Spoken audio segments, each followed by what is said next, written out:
എന്നിട്ട് നീ നിന്റെയിൽ അത് അവിടെ എന്റെയിൽ ഇത് ഇവിടെയുള്ള വിളമ്പിയത് നിനക്ക് എന്തറിയാ? ഞാൻ പറഞ്ഞുതരട്ടെ ശരിക്കും വിളമ്പുന്നത് എങ്ങനെയാന്ന് പറയാം. അവിയലിന്റെ അപ്പുറത്ത് എന്താണ്? കൂട്ടുകറി, പച്ചടി. എനിക്കിവിടെ എനിക്ക് സ്ഥലമില്ല. എന്റെ അടുത്ത് ഇറക്കണ്ട.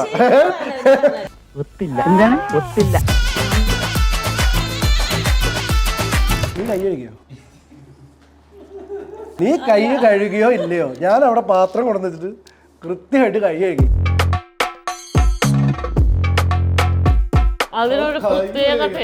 എടാ ഇത് കൃത്യമായിട്ട് അവള് കൈ കഴുകിയില്ല പ്രമോല് വരെ വരണം, മനസ്സിലായോ? എന്നെ ഒരു തരത്തിലും ജീവിക്കാൻ സമ്മതിക്കില്ലല്ലേ. സന്തോഷായി. ചേട്ടാ കഴിയുമ്പോ മാറ്റി പറയുമായിരിക്കും.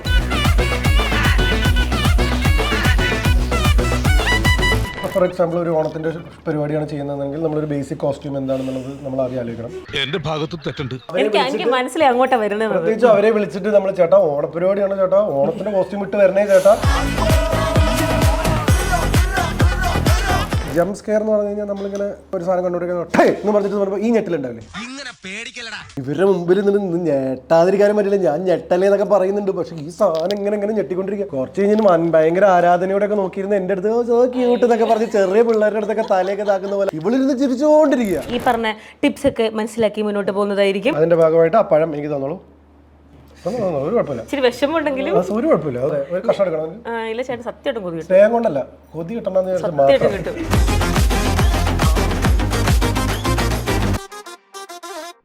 അങ്ങനെ നമ്മുടെ പായസം കഴിഞ്ഞു. ഇനി നേരെ സദ്യയിലേക്ക് വന്നിരിക്കുകയാണ്. ചേട്ടാ സെറ്റല്ലേ? റെഡി. അപ്പൊ ഏത് മൂഡ്? സദ്യ മൂഡ്. ഓക്കെ. അപ്പൊ സദ്യ കഴിക്കണേ നമുക്ക് കറി വരണ്ടേ? വരണം. വരട്ടെ. പക്ഷെ വരട്ടെ എന്ന് പറഞ്ഞാൽ പെട്ടെന്ന് വരത്തില്ല. പെട്ടെന്നൊന്ന് കണ്ണു കെട്ടിക്കോ. അപ്പഴത്തേക്ക് നമുക്ക് കറി കൊണ്ടുവരാം. ചേട്ടൻ നേരത്തെ പറഞ്ഞില്ലേ പുളി ഉള്ളതാണോ പുളി ഇല്ലാത്തതാണോ ഇഷ്ടമെന്ന് പോലും മനസ്സിലാവുന്നില്ലെന്ന്. അപ്പൊ നമുക്ക് എന്തായാലും സദ്യയുടെ കറികൾ ഞാൻ ഓരോന്നോരോന്നായിട്ട് ടേസ്റ്റ് ചെയ്ത് തരാം. കണ്ടുപിടിച്ചോ. അത് കണ്ണു തുറന്നു വെച്ചാൽ എനിക്ക് ഇതിന്റെ പേരറിയില്ല. പിന്നെയാണ് ഞാന് സദ്യക്ക് ചെയ്യാൻ എന്താ അറിയോ, എനിക്ക് ഇഷ്ടമുള്ള കറി ഞാൻ മുഴുവൻ കഴിക്കില്ല, കുറച്ച് ബാക്കി വെക്കും. ചേട്ടാ ഈ സാധനം ഒന്നും കൂടി വിളമ്പോ എന്റെ അടുത്താണ് കണ്ടുപിടിക്കല്ലേ. അങ്ങനെ ഇത് കണ്ടുപിടിച്ചാലും എനിക്ക് നോമൻക്ലച്ചർ അറിയില്ല. നോക്കാം, എന്തായാലും ട്രൈ നടത്തി എനിക്കറിയാം. ഓക്കെ, എന്നാ ഓലെങ്കിൽ ഓലൻ കണ്ടുപിടിക്കാൻ അറിയാം. അപ്പൊ നമ്മുടെ കറിയൊക്കെ വരട്ടെ. ഓക്കെ പോരട്ടെ. കണ്ണൊക്കെ അടച്ച് മൊത്തം ഇരുട്ട്. ഓക്കെ. അപ്പൊ ഞാൻ ചേട്ടന് ഓർഡർ തരുന്നില്ല, എങ്ങാനും കണ്ടുപിടിച്ചാലോ. അതുകൊണ്ട് നമുക്ക് ഇത് കണ്ടുപിടിക്കും. എനിക്ക് ഓലൊന്നുമില്ല. ഓലിന് ഈ കൂട്ടത്തിലില്ല. അയ്യേ വിഷമായോ ചേട്ടാ? കിട്ടിയാ? അങ്ങോട്ടും ഇല്ല ഇങ്ങോട്ടും ഇല്ല. ഇഷ്ടല്ലേ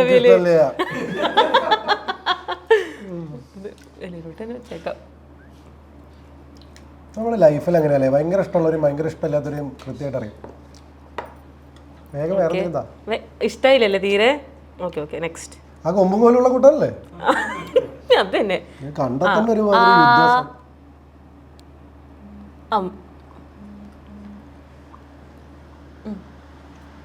എന്താ തേങ്ങ ടേസ്റ്റ് ഉണ്ട്. കാബേജ് ആണോ? ഇതാണോ അറിയത്തില്ലെന്ന് പറഞ്ഞേ? ഇതൊക്കെ എല്ലാം കിട്ടുന്നുണ്ടല്ലോ ഏകദേശം. ചേട്ടാ ഒറ്റ പീസാ. ഞാൻ ടേസ്റ്റ് ചെയ്ത് നോക്കണ്ടിരുമല്ലേ? കുറച്ച് വെള്ളം തരുമോ? നല്ല എരിവുണ്ട്. ഇതെന്താ? കായ. കൂട്ടുകറി. കൂട്ടുകറി. കൂട്ടുകറി ഇതൊന്നല്ല. കൂട്ടുകറിയിൽ ഒരു മധുരം ഉണ്ടാവാറുണ്ടല്ലോ. കൂട്ടുകറിയിൽ മധുരമില്ല, അത് പച്ചടിയിലെ മധുരം. പച്ചടി മറ്റേ യെല്ലോ കളർ ഡിഷ് അല്ലേ? അതല്ലാന്ന്. അതില് മധുരം ഉണ്ട്. അതൊന്നല്ല, ഒരു ബ്രൗൺ കളർ. ഈ കൂട്ടുകറി എന്ന് പറയുന്ന സാധനം ഞാൻ കഴിക്കുമ്പോ മധുരം ഉണ്ടാവാറുണ്ട്. ഞാൻ വീണ്ടും ചോദിക്കാറില്ല. ആണോ? പക്ഷെ ഇതിൽ മധുരം ഇല്ല കേട്ടോ. ഇത് കായ. ഇത് വെറും നേന്ത്രപ്പഴം, മറ്റേ പഴുക്കാത്ത പഴം പോലെ ഉണ്ട്. ഓക്കെ, നമുക്ക് അടുത്തോട്ട് പോവാം. എരിവ് മാറാൻ എന്താടത്? നാരങ്ങയോ?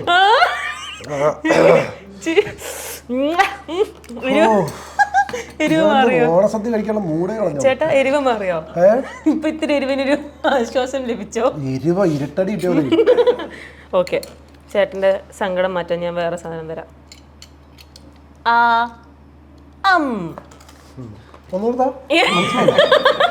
ശരിക്കും മനസ്സിലായില്ല. അയ്യോ മനസ്സിലായില്ല. ഇത് മറ്റേതാണല്ലേ? നോട്ടെ മോനെ. ഇല്ല, തീർന്നു. ഇല്ല. എന്താണ് കറക്റ്റ്?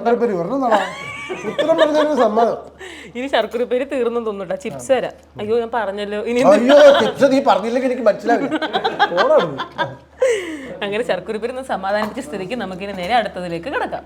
അതും കൂടെ തന്നെ നമുക്ക് നേരെ കഴിക്കാം. ആ ആ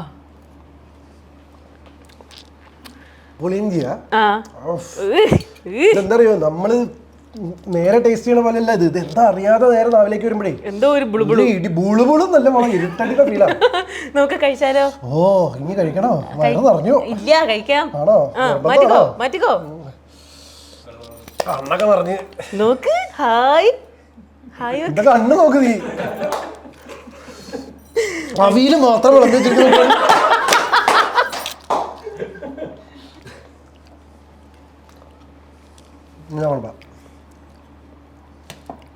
ചേട്ടന് ശരിക്കും സദ്യയിൽ ഏറ്റവും ഇഷ്ടമുള്ള കറി എന്താ? ഇതെന്താ? ഓ അങ്ങനെയാണോ? അങ്ങനെയൊന്നുമില്ല. ഇതിന്റെ കൂടെ ഒരു ഫിഷ് ഫ്രൈ ഒക്കെ ഉണ്ടെങ്കിൽ കുറെ കഴിക്കും. ഓ നിങ്ങൾക്ക് ശരിക്കും പട്ടാമ്പിയിൽ നോൺ വെജ് ഒക്കെ ഉണ്ടോ? അല്ല ഓണത്തിന്റെ ഒന്നുമില്ല. അല്ലാതെ സദ്യയിൽ ശരിക്കും എന്താ ഇഷ്ടം? സദ്യയിൽ എനിക്കൊന്നും ഇഷ്ടമല്ല. ഇഷ്ടമല്ല. എനിക്ക് സദ്യയിൽ പായസം ഇഷ്ടം. പിന്നെ നേരത്തെ കഴിച്ച ശർക്കരപ്പേരി ഇഷ്ടം. അങ്ങനല്ല, കറികളിൽ പ്രത്യേകിച്ച് ഒന്നുമില്ല. കറികളിൽ ഓലൻ ഇഷ്ടം. മറ്റേ വെള്ള കളർ മൈൽഡ് ആയിട്ടുള്ള ഒരു സാധനം. ഇതൊക്കെ വിളമ്പുന്ന ഓർഡർ അറിയോ ശരിക്കും? അങ്ങനല്ല, ഇത് വിളമ്പുന്ന രീതി അറിയോ? ഏത് സൈഡിൽ നിന്ന്? അതല്ലെന്ന്, ഇങ്ങനെ വെക്കുന്നതിനൊരു ഓർഡർ ഉണ്ട്, അറിയോ? എനിക്കറിയാം, അതുകൊണ്ടാണ് ഞാൻ ചോദിച്ചത്. നീ നിന്റെ അത് അവിടെ നിനക്ക് എന്തറിയാം? അല്ല ഇനിയിപ്പോ എനിക്ക് ഒന്നും എത്തുന്നില്ല. രണ്ട് ഞാൻ ഇവിടെ അവയിലും കൊണ്ടുവെക്കും. ഞാൻ പറഞ്ഞു തരട്ടെ ശരിക്കും വിളമ്പുന്നത് എങ്ങനെയാണെന്ന് പറയാം. ഇത് എന്താണ് കൂട്ടുകറി, പച്ചടി. എനിക്കിവിടെ എനിക്ക് സ്ഥലമില്ല. ശരിക്കും ഞാൻ പറഞ്ഞുതരാം. ഇവിടെ ഉപ്പ്, ഞാൻ പറഞ്ഞുതരാം. ഇവിടെ ഉപ്പ്, ഇവിടെ ഇഞ്ചിക്കറി, മാങ്ങ, നാരങ്ങ, മറ്റേ കിച്ചടി പച്ചടി ഐറ്റംസ്, തോരൻ, അവിയല്, കൂട്ടുകറി, പഴം, ഇവിടെ പപ്പടം. കഴിഞ്ഞ്. ഇത് ശരിയാണോ അല്ലെന്ന് അറിയാപ്പോ നമുക്ക് അറിയാത്തോണ്ട് കമന്റ് ചെയ്യൂ ഗൈസ്. ഇതില് മധുരക്കറി. ചേട്ടന് പച്ചടിയാണ്. ഒരു ബ്രൗൺ കളർ സാധനം വരാറുണ്ട്. പച്ചടി ഇഷ്ടമല്ലേ? ഇത് മധുരക്കറിയാ. ഇത് മതി. പപ്പടം, പരിപ്പ്. തുടങ്ങുവാണോ ദുഷ്ടാ? അങ്ങനെ തുടങ്ങാൻ പറ്റില്ല. സമയമൊക്കെ ഇല്ല, തുടങ്ങിക്കോ.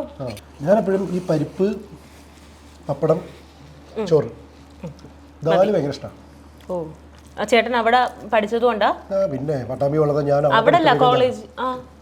അവിടെ പോയിട്ടാണോ? മംഗലാപുരത്ത് എന്ത് ദാലടാ? മംഗലാപുരത്ത് ഫുള്ള് മറ്റേ മധുരമുള്ള കൂട്ടാണ്. എല്ലാത്തിലും മധുരമുണ്ടോ? പക്ഷെ ദാൽ ഇഷ്ടമാണ്. അത് എവിടെയും പഠിച്ചോണ്ടല്ല, അങ്ങനെയാണ്. അല്ലാതെ തന്നെ ഇഷ്ടമാണ്. എനിക്ക് നോർത്ത് ഇന്ത്യൻ ഡിഷസ് ഭയങ്കര ഇഷ്ടം. ഓക്കെ. ചേച്ചി നോർത്ത് ഇന്ത്യൻസ് പറഞ്ഞ ബട്ടർ അങ്ങനത്തെ സംഭവങ്ങളാണോ കൂടുതൽ വെക്കുന്നത്, അതോ കേരള ഫുഡാണോ? കേരള ഫുഡ് കുറവാ. ആശ്വാസമുണ്ട്. അപ്പൊ ശരിക്കും ഞാൻ ചോദിക്കട്ടെ, നേരത്തെ ഞാൻ ഓണത്തിന്റെ ഒരു ഡേ ഇൻ മൈ ലൈഫ് ഒക്കെ ചോദിച്ചല്ലോ. ഇതല്ലാതെ നിങ്ങൾ രണ്ടുപേരും മാത്രം നിങ്ങൾക്ക് വർക്കൊന്നും ഇല്ലാത്തൊരു ദിവസമാണെങ്കിൽ എങ്ങനെയാ വീട്ടില്? അപ്പൊ ഇവൾക്ക് ഇങ്ങനെ ടി വി കാണാൻ പരിപാടിയൊക്കെ ഉണ്ട്. ചേട്ടൻ കാണാറില്ലേ? ഞാൻ കാണാറില്ല, പക്ഷെ അവള് കാണുമ്പോൾ ഞാൻ പോയി കാണണം. നിർബന്ധോ? അതൊരു പ്രത്യേക. അവിടെ വീട്ടിൽ ആരൊക്കെ ഉണ്ടോ അവരൊക്കെ ഇരുന്ന് കാണണം. ഞാൻ മാത്രം. അതാണ് എന്തെങ്കിലും ഇഷ്ടമുള്ള വല്ല മൂവി നൈറ്റ് പരിപാടിയൊക്കെ ഉണ്ടാവും. ഞാൻ ആ സമയത്തായിരിക്കും എന്തെങ്കിലും കോളും പരിപാടികളൊക്കെ ആയിട്ട് ചെയ്യാം. അപ്പൊ അതൊക്കെ മാറ്റി വെച്ചിട്ട് എല്ലാവരും കൊണ്ടിരുന്ന് ഇങ്ങനെ കാണണം. എനിക്ക് മനസ്സിലാക്കാൻ പറ്റാത്തത് അതാ. വട്ടത്തിൽ നിന്ന് സംസാരിച്ചാൽ പറയും. എന്നിട്ട് പിന്നെ വട്ടത്തിൽ നിന്ന് സംസാരിക്കാൻ തുടങ്ങിയ കുറച്ച് കഴിഞ്ഞാൽ ചേട്ടൻ ഫോൺ എടുത്ത് മുങ്ങെന്ന് പറഞ്ഞിട്ട് സിനിമ 2.5 മണിക്കൂർ ഒപ്പരിക്കല്ലോ. ഓ അങ്ങനെ. അല്ല ചേച്ചി ലൈഫിലോട്ട് വന്ന് ഈ പരാതി പറഞ്ഞിട്ട് ഇപ്പോഴും ചേട്ടനതുണ്ടോ? ഈ ഫോൺ യൂസ് ചെയ്തിരിക്കുന്ന കാര്യങ്ങളൊക്കെ ഇപ്പോഴും ഉണ്ട്? എല്ലാ പരിപാടിയും നടക്കുന്നത്. ഇപ്പൊ നീ അവിടുത്തെ പരിപാടി കഴിഞ്ഞതിലേക്ക് കട്ട് ചെയ്യണതിന്റെ ഇടയിൽ ഞാൻ 3 കോൾ ചെയ്തില്ലേ? ശരിയാ. പരിപാടി നടക്കണ്ടേ? ചേട്ടൻ കൈ കഴുകിയിട്ട് നേരെ ഇലയിലോട്ടാണോ കൈ വെച്ചേ? അല്ല, കൈ കഴുകിയിട്ട് ഞാൻ മുടിയൊക്കെ ചെയ്യി. അല്ലാതെ പിന്നെ എങ്ങനെയാ? അല്ല ചേച്ചി നാളെ പരാതി പറയുമെന്ന് പറഞ്ഞില്ലേ? ഹാൻഡ് വാഷ് ചെയ്തിട്ട് കഴിക്കുന്നതിന്റെ ഇടയ്ക്ക് പിന്നൊന്ന് ഫോണൊക്കെ എടുത്ത് ആണല്ലോ അല്ലേ? ഇല്ല, ഞാൻ പറഞ്ഞുകൊടുക്കും. നീ കൈ കഴുകിയോ? ഞാൻ ഗോപിക ചേച്ചിയുടെ നീ കൈ കഴുകിയോ ഇല്ലയോ? ഞാൻ അവിടെ പാത്രം കൊണ്ടുവന്നിട്ട് കൃത്യമായിട്ട് കൈ കഴുകി. നീ ഡയലോഗ് അടിക്കുന്നു. കൈയൊന്നും കഴിക്കില്ല ഗൈസ്. വെറും ഓണത്തിന് ഡ്രസ്സ്, നല്ല ഡ്രസ്സില്ല, ട്രഡീഷണൽ ഡ്രസ്സില്ല, പിന്നെ കൈ കഴുകില്ല. അത് നേരത്തെ പായസം വെച്ചിട്ട് കിങ്ങിണി എന്നൊരു പേര് മാത്രമുണ്ട്. ഞാൻ തുടച്ച് അങ്ങനെയൊക്കെ പറയാം. ചേച്ചിക്കല്ലേ, പക്ഷെ അത് ഭയങ്കര മസ്റ്റ് ഫാക്ടർ. ഇങ്ങനെ കൈ കഴുകിയിട്ട് വന്നിട്ട് സാമാന്യ ബോധമാണ്. ചേച്ചിയുടെ മാത്രം മസ്മാക്ടറല്ല. അതിന്റെ കാര്യമല്ല ഞാൻ പറഞ്ഞത്. എന്ത് പറഞ്ഞാലും നീ കൈ കഴുകിയിട്ടില്ല. കണ്ടോ കണ്ടോ നിന്റെ കാര്യം പോക്കാ. ഈ ഒരു എപ്പിസോഡ് ഇറങ്ങുന്നതോട് കൂടി ഉണ്ടല്ലോ. എടാ ഇത് കൃത്യമായിട്ട് അവള് കൈ കഴുകിയില്ല പ്രമോല് വരെ വരണം. മനസ്സിലായോ? സന്തോഷമായി. ചേട്ടാ കഴിയുമ്പോ മാറ്റി പറയുമായിരിക്കും. Thank U.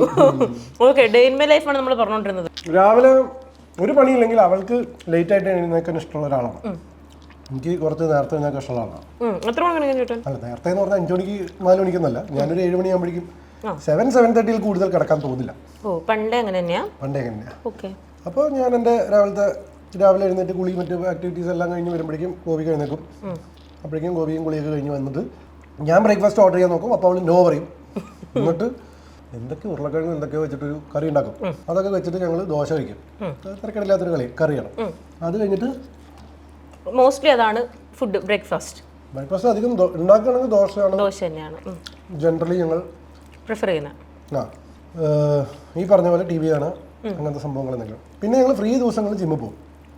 രണ്ടുപേരും കൂടെ. ഞങ്ങൾ ജിമ്മിൽ പോകുന്ന സമയം ഉച്ചയ്ക്ക് 3:30. അത് കുറച്ച് വെറൈറ്റി ആണല്ലോ.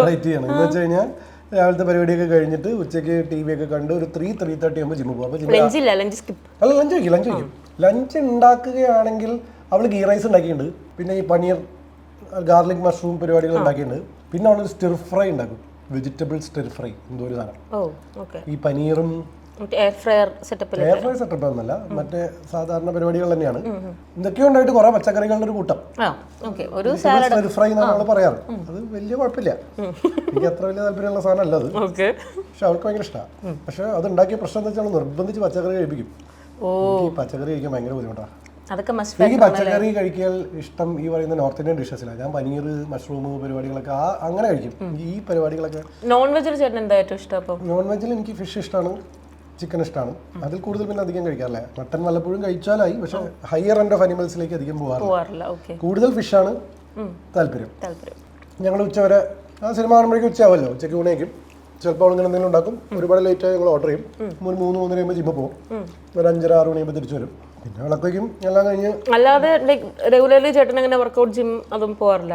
ഭയങ്കര കുറവാണ്. എന്ന് വെച്ച് കഴിഞ്ഞാൽ ജിമ്മിൽ സ്ഥിരമാണ് ടൈമല്ല. നമ്മൾ ജിമ്മ് അല്ലെങ്കിൽ ഇങ്ങനത്തെ ഒരു സാധനം ചെയ്യണമെങ്കിൽ റെഗുലർ ആയിട്ടൊരു സ്ഥലത്തുണ്ടാവണം. എപ്പോഴും ഒരേ സ്ഥലത്ത് തന്നെ. ഇന്ന് ഹൈദരാബാദാണ്, നാളെ കൊച്ചിയാണെങ്കിൽ മറ്റന്നാൾ പട്ടാമ്പി ആണെങ്കിൽ ഇതെല്ലാം തലത്തിനും. ഞാനിപ്പോൾ ആത്മാ വെൽനെസ് എന്ന് പറഞ്ഞിട്ട് ഒരു പരിപാടി ചെയ്യാറുണ്ട്. അവര് അതെന്താ വെച്ചാൽ ഈസി ലിവിംഗ്, ഹാപ്പി ലിവിംഗ് എന്ന് പറഞ്ഞിട്ട് ആത്മയുടെ ഒരു പരിപാടി ഉണ്ട്. യോഗ ട്രെയിനറും പരിപാടികളൊക്കെ ആയിട്ട്. യോഗയാണോ? യോഗയാണ്, ജിമ്മില്ല. പിന്നെ അവരുടെ ഡയറ്റ് ചാർട്ട്, ഷുഗർ ഉണ്ടാകാൻ പാടില്ല, കുറച്ച് അങ്ങനെയല്ല, കുറച്ച് നമുക്ക് ഹെൽത്തി ആയിട്ടുള്ള ഫുഡ്. അത് ഓൺലൈനിൽ തന്നെ നമുക്ക് ചെയ്യാൻ പറ്റും. മീൻസ് ഓൺലൈനിൽ നമ്മൾ രജിസ്റ്റർ ചെയ്ത് കഴിഞ്ഞാൽ നമ്മുടെ സമയത്തിനനുസരിച്ചുള്ള യോഗ കയറാം. നമ്മൾക്ക് ഇഷ്ടമുള്ള ഡയറ്റ്സ് അവർ തരും.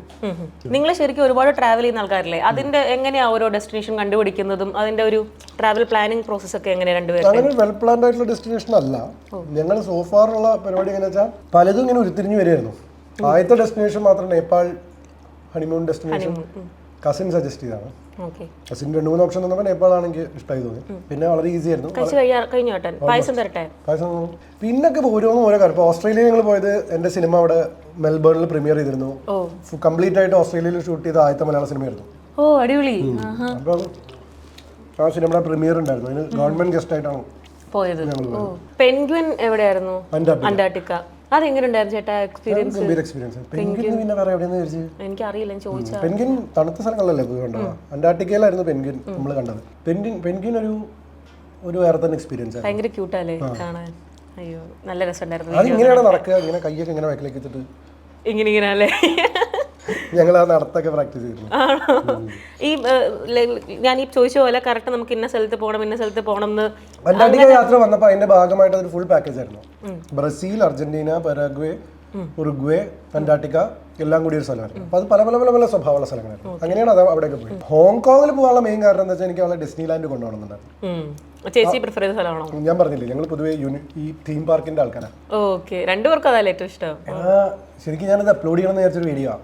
ഞങ്ങൾ കല്യാണം കഴിച്ച ആദ്യത്തെ മാസം വണ്ടർല, 2ാമത്തെ മാസം മലേഷ്യയാണോ, ഹോങ്കോങ് ഡിസ്നിലാൻഡ്, അടുത്ത മാസം മലേഷ്യയിലെ ഏതൊരു തീം പാർക്ക്, പിന്നെ അത് കഴിഞ്ഞിട്ട് ദുബായിലെ എന്തായിരുന്നു IMA അങ്ങനെ എന്തൊരു പേരുള്ള തീം പാർക്ക്, അത് കഴിഞ്ഞിട്ട് ദുബായിൽ തന്നെ ഫെറാറി വേൾഡ്. അത് കഴിഞ്ഞിട്ട് അതിൻ്റെ അടുത്ത മാസം മറ്റേ അറ്റ്ലാന്റിസ് വാട്ടർ തീം പാർക്ക്. കുറേ ഉണ്ടല്ലോ ഇത്. എല്ലാ മാസവും we had hit theme park. Water theme തന്നെ ആണെന്നില്ല, ഒരു തീം പാർക്ക്. ഒരു ഡൈനോസറിന്റെ ഒക്കെ ഒരു ഇതിലുള്ള ഒരു സാധനം. ദുബായിൽ ഒരു 4-5 തീം പാർക്കുകൾ പോയിട്ടുണ്ടാവും. പിന്നെ നമ്മള് വാട്ടർ റൈഡ്സ് ആണോ ഞങ്ങൾക്ക് ത്രില്ലർ റൈഡ്സ് ആണ് കൂടുതൽ. വാട്ടർ ഇതൊന്നും എത്ര പേടിയാണേലും അങ്ങനെ സംഭവത്തിൽ കയറാനാണ് ഇഷ്ടം. രണ്ടുപേർക്ക് നല്ല പേടിയാണ്. ചേട്ടന് പേടി കൂടുതലാണെന്ന് ഇന്റർവ്യൂല് പറഞ്ഞായിരുന്നു. ആ പേടി ത്രില്ലർ റൈഡ്സിന്റെ പേടിയല്ല, എനിക്ക് ജംപ് സ്കെയർ പേടിയാണ്. ജംപ് സ്കെയർ എന്ന് പറഞ്ഞു കഴിഞ്ഞാൽ നമ്മൾ സിനിമ കണ്ടുകൊണ്ടിരിക്കുന്ന സമയത്ത് പെട്ടെന്ന് ടേസ്റ്റ് ചെയ്ത് നോക്കിയോ? നല്ല സാധനം ഞാൻ ഉണ്ടാക്കിയതാ. അപ്പോൾ ജംപ് സ്കെയർ എന്ന് പറഞ്ഞു കഴിഞ്ഞാൽ നമ്മളിങ്ങനെ ഇങ്ങനെ ഒരു സാധനം കണ്ടുകൊണ്ടിരിക്കുന്ന എന്ന് പറഞ്ഞിട്ട് പറയുമ്പോൾ ഈ ഞെട്ടിലുണ്ടാവില്ലേ, ഈ സാധനം പേടിയാ. അപ്പോൾ നമ്മളിങ്ങനെ പ്രതീക്ഷിക്കാതെ വരുമ്പോൾ അപ്പൊ തന്റെ കണ്ണ് ഇങ്ങനെ ഇടായി താനൊന്ന് ബാക്കിലേക്ക് പോയില്ലേ. ഈ സാധനം തിയേറ്ററിൽ നിന്ന് കേൾക്കുമ്പോൾ കുറച്ചും കൂടെ. അപ്പൊ എനിക്ക് ഈ സൗണ്ട് ഇപ്പൊ ഹൊറർ മൂവീസ് ഞാൻ കാണാറില്ല, എനിക്ക് ഈ ഹൊറർ മൂവീസ് കാണാൻ പേടിയാ. പക്ഷെ എനിക്ക് രാത്രി പുറത്തിറങ്ങി നടക്കാനൊന്നും പേടിയില്ല. അത് കുട്ടിക്കാലത്ത് പേടിയുണ്ടായിരുന്നു, ഇപ്പൊ അതില്ല. പക്ഷെ എനിക്ക് ഈ മൂവീസ് പേടിയാ, ഹൊറർ ഫിലിംസ്, എസ്പെഷ്യലി ഹൊറർ ഫിലിംസിൽ ഈ പെട്ടെന്ന് ഞെട്ടിക്കുന്ന സാധനം ഞാൻ ഭയങ്കരമായിട്ട് ഞെട്ടും. ഇതാണ് അപ്പൊ എന്നോട് ഗോപിച്ചേച്ചി പറഞ്ഞത്. ഞാൻ ചോദിച്ചായിരുന്നു അപ്പൊ എന്താ പ്രശ്നം വെച്ച് കഴിഞ്ഞാൽ ഞാൻ മുമ്പ് പറഞ്ഞിട്ടുണ്ട്, എനിക്ക് ഭയങ്കര ദുരനുഭവങ്ങൾ ഉണ്ടായിട്ടുണ്ട്. ബോംബെ പഠിക്കുമ്പോഴേ ഞാനും എൻ്റെ ഫ്രണ്ട് കൂടിയിട്ട് സിനിമ കാണാൻ പോയി. അപ്പൊ അവള്, ഞാൻ നേരത്തെ പറഞ്ഞില്ലേ മേബൽ പുഞ്ചിരി ബെസ്റ്റ് ഫ്രണ്ടാ, അവള് സിനിമയ്ക്ക് വിളിക്കും. Understanding friend. അപ്പൊ അവള് എന്നെ സിനിമയ്ക്ക് വിളിച്ചു, ഞാൻ സിനിമയ്ക്ക് പോയി. അപ്പൊ എന്താ പ്രശ്നം വെച്ചാൽ ഇവള് ടിക്കറ്റ് എടുക്കും, ഞാൻ പലപ്പോഴും ഏതാ സിനിമ എന്ന് പോലും നോക്കാറില്ല. ഞങ്ങൾ കയറി സിനിമ കാണാൻ വേണ്ടിയിരുന്നു. അപ്പൊ ഇപ്പുറത്ത് 2 പെൺപിള്ളേർ വന്നിരുന്നു ബോംബെയിൽ, നല്ല. അപ്പൊ അവര് ഇടയ്ക്കിടയ്ക്ക് എന്നെ ശ്രദ്ധിക്കുന്നുണ്ട്. അപ്പൊ നമ്മളിങ്ങനെ നമ്മുടെ കോളേജ് പ്രൈം പരിപാടികളാണ്, ഞാൻ അവരെ ഇടയ്ക്ക് ശ്രദ്ധിക്കുന്നുണ്ട്. എനിക്കിങ്ങനെ പുതിയ ആൾക്കാരായിട്ട് സംസാരിക്കാനൊക്കെ ഭയങ്കര ഇഷ്ടമാണ്. അവരെന്തോ ചോദിച്ചു, ഞാൻ എന്തോ ഉത്തരം പറഞ്ഞു. Within 10 minutes ഞങ്ങൾ കമ്പനിയായി. പുറത്ത് വിളിക്കുന്നുണ്ട്, ഞങ്ങൾ കമ്പനിയായി. ഇവള് ഇടയ്ക്കിടയ്ക്ക് റിട്ടയർഡ് ആവുന്നുണ്ട്. അത് ഞാനും കൂടെ വന്നതാണ്. ഞാൻ അവളെ പരിചയപ്പെടുത്തി കൊടുത്തു. പക്ഷെ അവരും അവളോട് അധികം താല്പര്യം കാണിക്കുന്നില്ല, അവൾക്കും അവരോട് അധികം താല്പര്യമില്ല, സംസാരം നടക്കുന്നില്ല. എടോ ഇത് കുറച്ച് കഴിഞ്ഞിട്ട് മനസ്സിലായി, ഇത് എന്തോ ഒരു പ്രേത പരിപാടിയായിരുന്നു ഈ പടം കാണാൻ വന്നത്. ഇത് പടം തുടങ്ങി 10 മിനിറ്റ് കഴിഞ്ഞിട്ട് ഈ സാധനം ഇടയ്ക്കിടയ്ക്ക് ടേന്ന് ഞെട്ടിച്ചോണ്ടിരിക്കും. ഞാൻ ഉണ്ടാക്കി വൻ വേറെ വൈബൊക്കെ സെറ്റ് ചെയ്ത് ഇവരുടെ മുമ്പിൽ നിന്ന് ഞെട്ടാതിരിക്കാനും പറ്റില്ല. ഞാൻ ഞെട്ടല്ലേ എന്നൊക്കെ പറയുന്നുണ്ട്, പക്ഷെ ഈ സാധനം ഇങ്ങനെ ഞെട്ടിക്കൊണ്ടിരിക്കുക. കുറച്ച് കഴിഞ്ഞാൽ ഭയങ്കര ആരാധനയോടൊക്കെ നോക്കിയിരുന്ന എന്റെ അടുത്ത് പറഞ്ഞ് ചെറിയ പിള്ളേരുടെ അടുത്തൊക്കെ തലയൊക്കെ താക്കുന്ന പോലെ അവർ 2 പെൺപിള്ളേർ ഇവളിരുന്ന് ചിരിച്ചുകൊണ്ടിരിക്കുക. ചേച്ചിക്ക് നേരത്തെ അറിയാലോ എന്തായാലും കുറച്ച് കഴിയുമ്പോൾ ഞെട്ടാനിരിക്കുന്നു. പക്ഷെ ഇത്രയും അവളും പ്രതീക്ഷിച്ചില്ല ഇങ്ങനെ ട്വിസ്റ്റ്. അപ്പൊ അതൊരു ഭയങ്കര പ്രശ്നമായി. ഞാൻ രോമാഞ്ചം കണ്ടിട്ട് രോമാഞ്ചം ഞാൻ കാണുന്നത് ഞാനും എന്റെ അസിസ്റ്റന്റും കൂടിയിട്ടാ. വിനോദേട്ടൻ ഉണ്ട് എന്റെ കൂടെ. വിനോദേട്ടൻ കുറച്ച് കഴിഞ്ഞപ്പോഴേ ഇതെന്താ പ്രശ്നം വെച്ചാൽ എനിക്ക് ആഗ്രഹമുണ്ട് ഞെട്ടരുതെന്ന്, പേടിക്കരുതെന്ന്, പക്ഷെ എനിക്ക് കൺട്രോൾ ചെയ്യാൻ പറ്റില്ല. അതൊരു സൗണ്ടുമായി റിലേറ്റഡ് ആണെന്ന് തോന്നുന്നു. ഇപ്പൊ അമ്പലത്തിൽ വെടിക്കെട്ട് കാണാൻ പോകാൻ ഭയങ്കര ഇഷ്ടാ.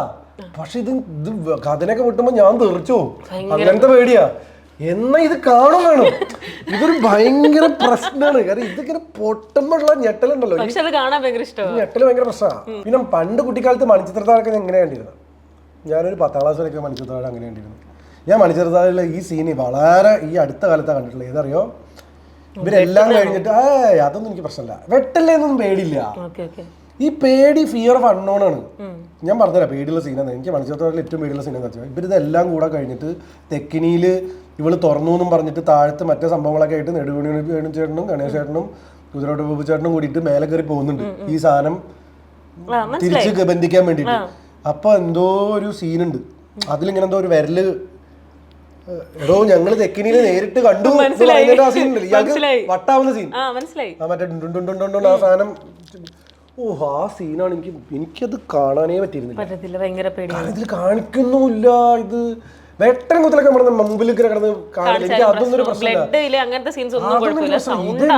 സൗണ്ടല്ലേ ഇത് അതൊരു ഭയങ്കര ട്രീറ്റ്മെന്റ്.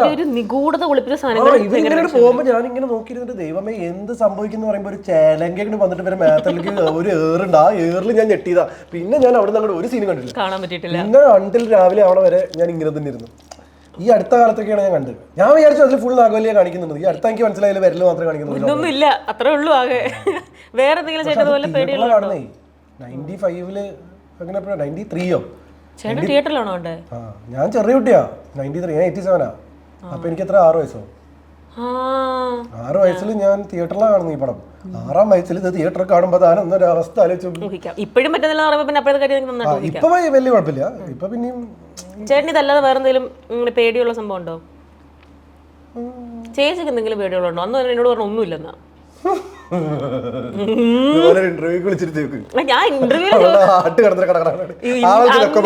പക്ഷെ എന്താ വെച്ചാൽ അവള് ഇതെല്ലാം തരണം ചെയ്തു. ഒരു ഓഡിയോ ലോഞ്ചിനെ അങ്ങോട്ട് കൊണ്ടുപോയാൽ മതി. ആണോ? ആൾക്കാരെ പേടിയാ, മീഡിയ പേടിയാ, എല്ലാം പേടിയാ. പക്ഷെ അത് പുറത്തത്ര വിസിബിൾ ആയിട്ട് അറിയില്ല. എന്ന് വെച്ചാ അതൊരു കണ്ടീഷനിങ്ങിന്റെ ഭാഗമാണ്. എന്ന് വെച്ചാൽ ആള് കഴിവില്ലാന്നോ ഇതൊന്നുമല്ല.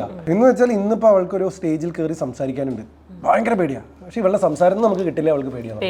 പുറത്തോട്ട് വരത്തില്ല, എക്സ്പ്രസ് ആവും. എപ്പോഴും ഓർമ്മയുണ്ട്, ഞങ്ങൾ കല്യാണത്തിനൊക്കെ മുമ്പേ ഞാനത് എൻ്റെ യൂട്യൂബ് ചാനലിൽ ഇട്ടുണ്ട്. ഞങ്ങൾ കല്യാണം കഴിക്കാമെന്ന് നാട്ടുകാരോട് പറയുന്നതിന് മുമ്പ് ഞങ്ങൾ രണ്ടുപേരും കൂടി ഒരു ഇവന്റ് അറ്റൻഡ് ചെയ്തിരുന്നു. ഇവൾക്ക് അവാർഡ് കൊടുക്കുന്നൊരു. അപ്പോൾ ആ ഇവന്റിൽ ഇവള് അവാർഡ് വാങ്ങുകയാണ്. ഞാൻ ആർക്കും അവാർഡ് കൊടുക്കാനും വേണ്ടി. അപ്പോൾ ഞങ്ങൾ രണ്ടുപേരും ഒപ്പം ഇരിക്കുന്നുണ്ട്. അപ്പോൾ ഇവൾക്ക് അതന്നെ ടെൻഷനാണ്. കാരണം ആൾക്കാർ അറിയോ ഞങ്ങൾ തമ്മിൽ പരിചയം ഉണ്ടെന്ന് നാട്ടുകാർക്ക് അറിയാത്തൊരു സമയത്ത്. ഓഗസ്റ്റിലോട്ടാണ് സംഭവിക്കുന്നത്. ഒക്ടോബറിലാണ് ഞങ്ങൾ അനൗൺസ് ചെയ്യുന്നത്. അപ്പോൾ ഞങ്ങൾക്ക് കുറേ കാലമായിട്ട് അറിയാലോ. അപ്പോൾ അവള് കട്ടെന്ന് പറക്കുക. അതെന്താ വെച്ചാൽ ഇനി സ്റ്റേജിൽ കയറിയിട്ട് പ്രസംഗിക്കണ്ടേ, അവാർഡ് വാങ്ങിയിട്ട് സംസാരിക്കണമല്ലോ. അവിടെ ചുറ്റുള്ളവരുടെ ശരത്ത്, മറ്റേ സീരിയൽ ആക്ടർ ശരത്ത്, അദ്ദേഹം ഇരിക്കുന്നുണ്ട്. അപ്പുറത്തെ ലക്ഷ്മി നക്ഷത്രം ഇരിക്കുന്നുണ്ട്. ഇവരോടൊക്കെ ഇവള് പറയുന്നുണ്ട് എനിക്ക് ഭയ്യ എന്നൊക്കെ പറഞ്ഞു. അപ്പോൾ എനിക്ക് ഫീൽ ചെയ്യുന്നുണ്ട്, ഇയാളുടെ പേടി എനിക്ക് ഫീൽ ചെയ്യുന്നുണ്ട്. പക്ഷെ ആള് സ്റ്റേജിൽ കയറിയിട്ട് അടിപൊളിയായി പ്രസംഗിച്ച് മനസ്സിലാവൂല. ഇങ്ങനത്തെ സന്ദർഭങ്ങൾ നമ്മൾ സ്റ്റേജിൽ കയറി കഴിഞ്ഞാൽ നമ്മൾ താങ്ക്സ് ഗിവിംഗ് പറയുമ്പോൾ നമ്മൾ എസ്പെഷ്യലി ആൾക്കാരെ താങ്ക് ചെയ്യുമ്പോൾ നമ്മൾ വിട്ടു. ആൾക്കാരെ മറന്നു. ഇത് കൃത്യമായിട്ട് ഡിപ്പാർട്ട്മെന്റ് വൈസ് യൂണിറ്റിലുള്ള ആൾക്കാർ വരെ താങ്ക്സ് ഒക്കെ എല്ലാം പറഞ്ഞു കഴിഞ്ഞ് തിരിച്ചു വന്നിട്ട് ഈ കുട്ടി അടുത്തിരിക്കുമ്പോൾ നമുക്ക് ഹാർട്ട് ബീറ്റ് കേൾക്കാം. ടെൻഷൻ, അത്രയും ടെൻഷനായിട്ടാ. അങ്ങനെ ഒരു സംഭവമുണ്ട്. പക്ഷെ അതിനെ തരണം ചെയ്യും, അതൊരു ക്വാളിറ്റിയാണ്. എല്ലാവർക്കും ഉണ്ടാവും എന്തെങ്കിലും ഫിയർ ഒക്കെ. എനിക്ക് തോന്നുന്നു ഈ stage fear is the most common fear. എല്ലാവർക്കും ഉണ്ട്. ചേട്ടൻ ആങ്കറിംഗ് ചെയ്യുന്ന സമയത്ത് എനിക്കുണ്ട്. പക്ഷെ എനിക്കൊരു ഫസ്റ്റ് 30 സെക്കൻഡ്സ് ഒരു സ്റ്റാർട്ടിംഗ് ട്രബിൾ, ഫസ്റ്റ് 30 സെക്കൻഡ്സ് നമ്മൾ നമ്മുടെ മോസ്റ്റ് എഫിഷ്യന്റ് ഫോമിലല്ല. പക്ഷെ ആ 30 സെക്കൻഡ്സ് കഴിഞ്ഞാൽ യു സെറ്റിൽ ഇൻ. ആനന്ദം പരമാനന്ദമാണ്. ഓക്കെ, ഞാൻ ആങ്കറായിട്ട് ഭയങ്കര എക്സ്പേർട്ട് ആയിട്ടുള്ള ആങ്കറോട് ചോദിക്കട്ടെ, ചേട്ടാ ശരിക്കും ഒരു പ്രോഗ്രാം ആങ്കർ ചെയ്യാൻ പോകുമ്പോൾ എന്തൊക്കെ പ്രിപ്പറേഷൻസ് എടുക്കാറുള്ളത്? പ്രിപ്പറേഷൻ, ബേസിക് പ്രിപ്പറേഷൻ നിങ്ങൾ ആരെയാണോ, ഇപ്പോൾ ഫോർ എക്സാമ്പിൾ ഒരു ഓണത്തിന്റെ പരിപാടിയാണ് ചെയ്യുന്നതെങ്കിൽ നമ്മളൊരു ബേസിക് കോസ്റ്റ്യൂം എന്താണെന്നുള്ളത് നമ്മൾ ആദ്യം ആലോചിക്കണം. പ്രത്യേകിച്ച് അവരെ വിളിച്ചിട്ട് നമ്മൾ ചേട്ടാ ഓണപരിപാടിയാണ് ചേട്ടാ, ഓണത്തിന്റെ കോസ്റ്റ്യൂം ഇട്ട് വരണേ ചേട്ടാ എന്നൊക്കെ പറഞ്ഞ് നമ്മൾ ഗസ്റ്റിന്റെ അടുത്ത് പറയുന്ന സമയത്ത് നമ്മളും അതുപോലെ കോസ്റ്റ്യൂം അല്ലാതെ എന്നൊക്കെ കോസ്റ്റ്യൂം അല്ല അല്ല ബേസിക് ആയിട്ട് അയാളെ കുറിച്ച് എന്തെങ്കിലും ഇപ്പൊ യു ആർ വെൽ പ്രിപ്പയർഡ്. കാരണം ഞാൻ പറയുന്ന ഒരു ഇത് ഇപ്പൊ ഞാനൊരു യൂട്യൂബിനെ കുറിച്ച് പറഞ്ഞാലും ഞാനിപ്പോൾ എന്തിനെ കുറിച്ച് പറഞ്ഞാലും താൻ റിലേറ്റ് ചെയ്യുന്നുണ്ട്. That is A very good quality. അപ്പോൾ എനിക്ക് ഈ ഇന്റർവ്യൂവിൽ അത് എന്താണെന്ന് എനിക്ക് എക്സ്പ്ലെയിൻ ചെയ്ത് തരേണ്ട ആവശ്യം വരുന്നില്ല. കാരണം തനിക്ക് അപ്പോഴേ താൻ അത് കണ്ടിട്ടുണ്ട്, ഇത് കണ്ടിട്ടുണ്ട്. ഇതൊരു നല്ല ക്വാളിറ്റിയാണ്. ബേസിക് പ്രിപ്പറേഷൻ വേണം ഈ ചെയ്യാൻ. ഇത് ആരാണ് അല്ല ഇന്റർവ്യൂ അല്ല ഏട്ടാ, ഇവന്റ്സ് ഒക്കെ ഒരുപാട് ക്രൗഡ് ഒക്കെ മാനേജ് എന്തിനും അതിന്റെ ഒരു ബേസിക് റൺ ഓർഡർ പ്രിപ്പറേഷൻ ഉണ്ട്. എന്ന് വെച്ച് കഴിഞ്ഞാൽ എന്താണ് നമ്മൾ ചെയ്യാൻ പോകുന്നത് എന്നുള്ളതിനെ കുറിച്ചിട്ട്. ഒരു അഭിനയമാണെന്നുണ്ടെങ്കിൽ ലൈൻസ് പഠിക്കുക എന്ന് പറയുന്ന ബേസിക് സാധനം ചെയ്തിട്ടേ ക്യാരക്ടർ ആവാനും ഇമോഷൻ ചെയ്യാനും ബാക്കി എല്ലാത്തിനും പറ്റുള്ളൂ. അതുപോലെ നമ്മൾ ഒരു ഇവന്റ് ഹോസ്റ്റ് ചെയ്യണമെങ്കിൽ അതിന്റെ ഷോ റൺ ഓർഡർ കൃത്യമായിട്ട് അറിയണം, അതിന്റെ ഫോർമാറ്റ് കൃത്യമായിട്ട് അറിയണം. ഇതൊക്കെ ബേസിക് പ്രിപ്പറേഷൻസ് ആണ്. ഇതല്ലാത്തൊരു പ്രിപ്പറേഷൻ എന്ന് പറയുന്നത് നിങ്ങൾ നെർവസ് ആവാൻ നോക്കുക എന്നുള്ളതാണ്. ടെൻഷൻ ആവരുത്, നിങ്ങൾ നിങ്ങളായിട്ട് തന്നെ നിൽക്കാൻ നോക്കുക എന്നുള്ളതാണ്. ഇപ്പം നമ്മൾ ഇവിടെ വന്ന സമയത്ത് ജനറലി നമുക്ക് ഒരു കംഫർട്ട് സോൺ ഉണ്ടാവും, പല സാധനങ്ങളും ബ്രേക്ക് ചെയ്യില്ല. ഇപ്പം ഞാൻ തിരിച്ചിട്ട് പറഞ്ഞു നിങ്ങളുടെ പിന്നിലുള്ളതൊക്കെ പ്ലാസ്റ്റിക് ഫ്ലവർ ആണ്, അത് വേണോ വേണ്ട എന്നുള്ളൊരു ചോദ്യമുണ്ട്. മനസ്സിലായില്ലേ? വേണമെങ്കിൽ എനിക്കത് അഡ്രസ് ചെയ്യാതിരിക്കായിരുന്നു. പക്ഷേ ആ കണ്ടന്റിലേക്ക് പോകുമ്പോൾ അതിലൊരു ജെനുവിനിറ്റി ഉണ്ട്. കാരണം ഞാൻ തിരിഞ്ഞു നോക്കുമ്പോഴേ മനസ്സിലായി ഇതൂടായിപ്പോ, ബട്ട് അതിലൊരു ജെനുവിനിറ്റി ഉണ്ട്. അങ്ങനെ ചെയ്യുമ്പോൾ അതിനകത്തൊരു ജെനുവിനെസ് വരും. അപ്പോൾ you are travelling with your heart. നേരെ മറിച്ച് ഞാൻ തിരിഞ്ഞിട്ട് ഇത് പറയാൻ പാടില്ല, ഇത് പ്രോഗ്രാമാണ്, അപ്പോൾ ഇത് പ്രോഗ്രാമിന് വേണ്ടി ഡെക്കറേറ്റ് ചെയ്തതാണ്, ഇത് അഡ്രസ്സ് ചെയ്യരുത്. പലപ്പോഴും നമ്മളെ അങ്ങനെ ലിമിറ്റ് ചെയ്ത് കഴിഞ്ഞാൽ അതിന്റെ ഭംഗി അങ്ങ് പോകും. എപ്പോഴും നമുക്ക് തോന്നുകയാണ് ഇങ്ങനെയാണ് ചെയ്യേണ്ടത് എന്നുള്ള തോന്നലുകൾ കുറെ ആൾക്കാർക്ക് ഉണ്ടാവും. ഇങ്ങനെ ഇത് ചെയ്യാൻ പാടുള്ളൂ, അങ്ങനെ ഇത് ചെയ്യാൻ പാടുള്ളൂ. ഇതാണ് നമ്മളെ എല്ലാവരും ഫീഡ് ചെയ്യുക. അത് ആങ്കറിങ് എന്നല്ല, സിനിമ എന്നല്ല, എവിടെ പോയാലും നിങ്ങൾക്ക് കുറെ ഇങ്ങനെ ഇത് ചെയ്യാൻ പാടുള്ളൂ എന്നുള്ള ഇൻസ്ട്രക്ഷൻ ഉണ്ടാവും. അതിനെ ബ്രേക്ക് ചെയ്യേ. ഇപ്പം ഞാനും മീയും കൂടിയിട്ട് ഈ അടുത്തൊരു ഷോ ഹോസ്റ്റ് ചെയ്തു. അപ്പം മീ ആ ജീവിതത്തിൽ ആദ്യമായിട്ടാണ് ഹോസ്റ്റ് ചെയ്യുന്നത്. അപ്പം മീയുടെ ഏറ്റവും വലിയ പ്രശ്നം എന്താണെന്ന് വെച്ചാൽ തെറ്റിപ്പോയാൽ എന്ത് ചെയ്യും? തെറ്റിപ്പോയി എന്ന് പറയണം. തെറ്റിപ്പോയി കഴിഞ്ഞാൽ ഇത് തെറ്റിപ്പോയി എന്ന് നാട്ടുകാർ അറിയരുത് എന്ന് വിചാരിക്കുമ്പോഴാണ് നമ്മുടെ ഈ പ്രശ്നം മൊത്തം. തെറ്റിപ്പോയി ബാക്കി ക്ലിയർ ചെയ്തിട്ട് നെക്സ്റ്റ് പോകുന്നു. തെറ്റിപ്പോലൊക്കെ വളരെ നാച്ചുറലാണ്. ഇതൊക്കെ സാധാരണ ആൾക്കാർക്ക് സംഭവിക്കുന്നതാണ്. അത് തെറ്റിപ്പോയ പ്രശ്നം നമ്മൾ വിചാരിക്കുന്നതോടുകൂടി നമ്മൾ നമ്മളെ കൊന്നു. There is no magic happening. നമ്മൾ ഇങ്ങനെ വിടുക. ഓക്കെ, ഞാൻ അത് ഉൾക്കൊണ്ടിരിക്കുന്നു. ഞാനും ഇനി അതൊക്കെ ഈ പറഞ്ഞ ടിപ്സ് ഒക്കെ മനസ്സിലാക്കി മുന്നോട്ട് പോകുന്നതായിരിക്കും. അതിന്റെ ഭാഗമായിട്ട് ആ പഴം എനിക്ക് തന്നോളൂ. ഒരു കുഴപ്പമില്ല. ഇച്ചിരി വിഷമമുണ്ടെങ്കിലും ഒരു കുഴപ്പമില്ല. അതൊന്നും ഒളിപ്പിച്ച് വെച്ചായിരുന്നു. വിഷമിക്കേണ്ട. ഒരു ടിപ്പ് കിട്ടിയതല്ലേ. ടിപ്പ് കിട്ടി കഴിഞ്ഞാൽ അപ്പൊ നമ്മള് ആണല്ലേ. ചേട്ടാ അത് പായസത്തിനോട് കഴിക്കാനാണോ? എന്തിന്റെ കൂടെ ഞാൻ കഴിക്കും. നീ പായസത്തിന് കൂടെ കഴിക്കാൻ വെച്ചാലേ 2 പേര് ഇന്റർവ്യൂവിന് വരുമ്പോ നീ കൃത്യം 2 പഴമായിട്ട് വന്നു. ഇതാണ് അടുത്ത പ്രിപ്പറേഷൻ. മനസ്സിലായി? ഇതൊക്കെ ടീം ചെയ്യും എന്ന് വിചാരിക്കരുത്. കാരണം ക്യാമറയുടെ മുമ്പിൽ കാണുന്നത് നിന്നെയാണ്. ആൾക്കാർ ചീത്ത പറയുന്നത് നിന്നെയാണ്. മനസ്സിലായില്ലേ? എനിക്കിപ്പോ ഗസ്റ്റ് ആയി എനിക്ക് 2 പഴം കഴിക്കണം എന്ന് വിചാരിച്ചു കഴിഞ്ഞാൽ എന്ത് ചെയ്യും? ഞാനിത് പറഞ്ഞതാണോ? അതെ, ഒരു കഷ്ണം എടുക്കണം. ഇല്ല ചേട്ടാ, സത്യമായിട്ടും കൊതി കിട്ടും. സ്നേഹം കൊണ്ടല്ല, കൊതി കിട്ടണം. ഞാനോ അടുത്തോടെ ഞാൻ രാവിലെ പറഞ്ഞു ഒരു 3 സദ്യയെങ്കിലും വാങ്ങിക്കേണ്ടി വരും മിനിമം. കാര്യം എങ്ങാനും എന്തെങ്കിലും എക്സ്ട്രാ വേണ്ടി വന്ന് നമ്മൾ പെടും എന്ന് ഞാൻ പറഞ്ഞതാ. അപ്പൊ ഞാൻ കഴിക്കാതിരിക്കുന്നു വിചാരിച്ചായിരിക്കും. അത് പോട്ടെ, പറഞ്ഞു കഴിഞ്ഞാൽ 2 പഴയ വന്നുള്ളൂ. പോട്ടെ, കുഴപ്പമില്ല ചേട്ടാ. എനിക്കല്ലേ കിട്ടാഞ്ഞേ ചേട്ടാ. ഓണം പ്രമാണിച്ചിറങ്ങുന്ന ഓണം സിനിമകൾ അതൊക്കെ ഭയങ്കര ഒരു വികാരമാണല്ലോ പൊതുവെ ആൾക്കാർക്ക്. ഓണ സിനിമകൾ, ഓണപ്പാട്ടുകൾ, സംഭവങ്ങളൊക്കെ. ഓണത്തിന് ഓണം റിലീസ് കുറെ സിനിമകൾ ഒരുമിച്ച്, ഏത് ആദ്യം കാണാൻ പോകണം, ഏത് രണ്ടാമത് പോകണം എന്നൊക്കെ ഉണ്ടല്ലോ. ഈ വട്ടവും കുറെ അടിപൊളി സിനിമകളൊക്കെ വരുന്നുണ്ട്. കുറച്ച് ദിവസം മുന്നെയാണ് നമ്മുടെ ഗോപിചേച്ചിയുടെ സിനിമ ഇറങ്ങിയത്. ചേട്ടൻ തിയേറ്ററിൽ കണ്ടപ്പോൾ എങ്ങനെയുണ്ടായിരുന്നു? ഭയങ്കര പ്രൗഡ്. അവളെ ഏൽപ്പിച്ച പരിപാടി അവൾ വളരെ വൃത്തിയായിട്ട് ഭംഗിയായിട്ട് ചെയ്തിട്ടുണ്ട്. നല്ല സ്ക്രീൻ പ്രസൻസ് ഉണ്ട്. അത് നമുക്ക് എല്ലാവർക്കും അറിയാം ചേച്ചി, പിന്നെ ഓൾറെഡി നമുക്കറിയാലോ. അല്ല, പക്ഷേ കുറച്ചു കാലമായിരുന്നല്ലോ. അപ്പൊ ഞാൻ ഇനി വല്ല പതർച്ച ഉണ്ടാവോ? സിനിമയുടെ മീറ്റർ തന്നെയാണോ പിടിക്കുന്നത്? ചേട്ടാ ഫുൾ ടൈം ഉണ്ടായിരുന്നല്ലേ ലൊക്കേഷനിൽ? ഫുൾ ടൈം ഒന്നും ഉണ്ടായിരുന്നില്ല, പക്ഷേ ഞാൻ കുറച്ചധികം ഉണ്ടായിരുന്നു. ഞാനിപ്പോ ചെയ്തുകൊണ്ടിരിക്കുന്ന തെലുങ്ക് പടത്തേക്കാൾ കൂടുതൽ ഞാൻ സൂപ്പർ സെറ്റിൽ ഉണ്ടായിരുന്നു സംശയമുണ്ട്. കാരണം തെലുങ്ക് പടം എല്ലാ മാസം 4 ദിവസം, 5 ദിവസം, 10 ദിവസം ഇങ്ങനെ കുറച്ച് ദിവസമായി തുടങ്ങിയിട്ട്. ഇതിന് പക്ഷേ കൂടുതലും ആക്റ്റീവ് തന്നെയായിരുന്നു. ഇത് ഞാൻ അപ്പൊ ഞാനുള്ള അല്ലാത്ത സമയങ്ങളിലൊക്കെ ഞാൻ അവിടെ പോയിരിക്കും. ഇങ്ങനെ പറഞ്ഞു ചേച്ചി, ജിബി ചേട്ടൻ എല്ലാം എടുത്തൊക്കെ വന്ന് കൂടെ വന്ന് നമ്മളവിടെ നിൽക്കുമ്പോ അവൾക്ക് എന്താ വെച്ചാൽ അവൾക്ക് ഈ ഒരു അസിസ്റ്റന്റ് അങ്ങനത്തെ ആൾക്കാരെ വെക്കുക പരിപാടികളൊന്നും ഇഷ്ടമല്ല. അതിനോടൊന്നും താല്പര്യമില്ല. ഒരാൾ കുട പിടിക്കാൻ നിന്ന് കഴിഞ്ഞാൽ അവൾക്ക് ഭയങ്കര ഇതാണ്.